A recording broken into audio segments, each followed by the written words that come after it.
नमस्कार दोस्तों, आज हम आपके लिए लाए हैं बहुत ही शानदार मज़ेदार चुटकुले जो आपको हंसने पर मजबूर कर देंगे। तो आइए शुरू करते हैं हंसने और हंसाने का सिलसिला। दिल्ली के एक मोहल्ले में एक बच्चा अपने घर में हमेशा नंगा घूमा करता था। घर में कोई भी आता बच्चा नंगा ही मिलता और उसकी माँ को ताने सुनना पड़ता। इस आदत से परेशान होकर उसकी माँ ने एक उपाय सोचा। उसने अपने बच्चे से कहा, बेटा जब भी कोई घर में आएगा मैं चिल्ला दिया करूंगी, दिल्ली बंद, और तुम हाफ पैंट पहनकर बाहर आ जाया करो। बेटे ने हाँ में सिर हिला दिया। एक दिन उस बच्चे की मौसी उसे घर आई। माँ ने आवाज लगाई, बेटा दिल्ली बंद। बच्चा हाफ पैंट पहनकर बाहर आ गया और आते ही बच्चा बोला, मौसी आप यहाँ किस लिए आए हो? मौसी बोली, बेटा मैं दिल्ली देखने आई हूँ। बच्चा, ए लो, वो तो अभी मम्मी ने बंद करवा दी और उसने अपना हाफ पैंट उतार दिया। मौसी शर्म से लेकिन हंसते हुए बोली, बेटा मैं ये वाली दिल्ली नहीं बड़ी वाली दिल्ली देखने आई हूँ। बच्चा तुरंत बोला, कोई बात नहीं मौसी, मैं अभी पापा को बुलाता हूँ। पापा, मेरा बेटा मुझे ज्यादा प्यार करता है। मम्मी, नहीं मेरा बेटा मुझे ज्यादा प्यार करता है। पापा, अच्छा चलो बेटे को चुपके से कंकड़ मारते हैं, जो डर कर जिसका नाम लेगा उसी से वो ज्यादा प्यार करता है। मम्मी, ठीक है। उन्होंने जैसे ही चिंटू को पत्थर मारा, चिंटू चिल्लाते हुए बोला, कौन है बेवकूफ, बाहर आ, तेरी खबर लेता हूं।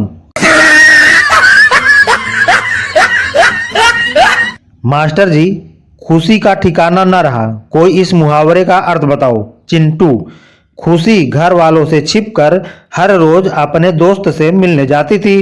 फिर एक दिन उसके पापा ने उसे देख लिया और खुशी को घर से निकाल दिया। अब बेचारी खुशी का ठिकाना न रहा। यह जवाब सुनकर मास्टर जी अभी तक बेहोश हैं। मास्टर जी, खाना खाने से पहले सभी बच्चों को अपने हाथ धोने चाहिए। चिंटू, लेकिन मैं तो खाना खाने के बाद हाथ धोता हूँ। मास्टर जी, ऐसा क्यों? चिंटू, ताकि मोबाइल पर दाग न पड़ जाए। मास्टर जी, बताओ ताजमहल किसने बनाया था? चिंटू, मिस्त्री ने। मास्टर जी, अरे बेवकूफ, किसने बनवाया था? चिंटू, तो फिर ठेकेदार ने बनवाया होगा। चिंटू, मैं कल से स्कूल नहीं जाऊंगा, मास्टर जी को कुछ आता ही नहीं है। पापा, क्यों, ऐसा क्या हो गया? चिंटू, वो सारे सवालों के जवाब मुझसे ही पूछते हैं। चिंटू भागते भागते घर आया और पापा मम्मी से कहने लगा कि जल्दी से तैयार हो जाओ। पापा, मम्मी, क्यों? चिंटू, अरे मुझे लड़की वाले देखने के लिए घर में आ रहे हैं। पापा, ये तुमसे किसने कहा? चिंटू, अरे मैं अभी पड़ोस की प्रिया को परेशान कर रहा था तो उसके पापा बोले कि हम देख लेंगे तुझे। मम्मी, नया घर बनने में अभी 6 महीने और लगेंगे। पापा, अरे नहीं, मैं 4 आदमी और लगा दूंगा तो घर जल्दी बन जाएगा।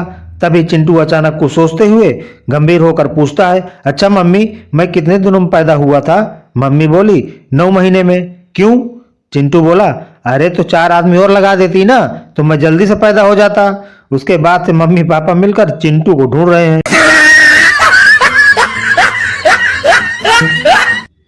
भिखारी, भगवान के नाम पर कुछ दे दो बाबा। चिंटू, मैं बाबा नहीं चिंटू हूँ। भिखारी, भगवान के नाम पर कुछ दे दो चिंटू। चिंटू, हाँ अब हुई ना कुछ बात। बाबा आप कल आना, आज घर में कोई नहीं है। भिखारी बेहोश।